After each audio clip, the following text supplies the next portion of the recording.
ಯಾವುದೇ ಕೃಷಿ ಮಾಡಿದ್ರು ಕಾಡಸಿದ್ದೇಶ್ವರ ಸ್ವಾಮಿಗಳು ನಾವು ಕೊಲ್ಲಾಪುರ ಒಳಗೆ ಅವ್ರದ್ದೊಂದು ಏನು ಅಸೆಟ್ ಮಾಡಿದ್ದಾರೆ ಎಲ್ಲ ಕೃಷಿ ಹೆಂಗೆ ಮಾಡಬೇಕು ಆರ್ಗ್ಯಾನಿಕ್ ಕೃಷಿ ಮಾಡ್ಬೇಕು ಅಂತೇಳಿ ಅದೊಂಥರ ಅವ್ರ ಪ್ರೇರಣೆ ಇದೆ ನಮಗೆ.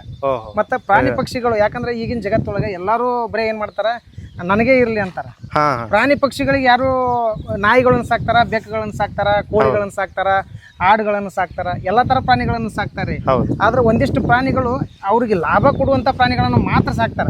ನಾಯಿ ಅವ್ರನ್ನ ಕಾಯ್ತೈತಿ, ಆಕಳ ಹಾಲು ಕೊಡ್ತೈತಿ, ಎಮ್ಮೆ ಹಾಲು ಕೊಡ್ತೈತಿ, ಅಂಥವುಗಳನ್ನ ಸಾಕ್ತಾರ. ಅಂಥವುಗಳು ಬೇಕು, ಅಂಥವು ಬೇಡ ಅಂತಲ್ರಿ. ಅದ್ರಗಳ ಜೊತೆನೆ ನಮ್ಗೆ ಏನೂ ಇಲ್ಲ ಅಂತ ಹೇಳಿ ತಿಳ್ಕೊಂತಾರಿ ಒಂದಿಷ್ಟು ಜನ.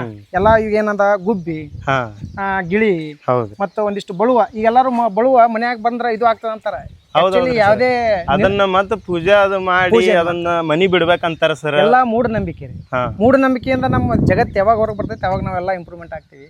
ಅದು ಬೇಕ್ರಿ. ಆಕ್ಚುಲಿ ಎಲ್ಲ ಪ್ರಾಣಿ ಪಕ್ಷಿಗಳು ಎದಕ್ ಬಿಟ್ಟಿವಪ್ಪ ಅಂದ್ರೆ ಎಲ್ಲರೂ ತಮ್ಮ ಸ್ವಾರ್ಥ ವಿಚಾರ ಮಾಡ್ತಾರೆ. ಅದಕ್ಕೆ ನಾವೇನ್ ಮಾಡ್ಬಿಟ್ಟಿವಿ, ನಮ್ಮಲ್ಲಿ ಯಾವುದೇ ಹಣ್ಣುಗಳನ್ನು ಮಾರಾಟ ಮಾಡೋದಲ್ರಿ.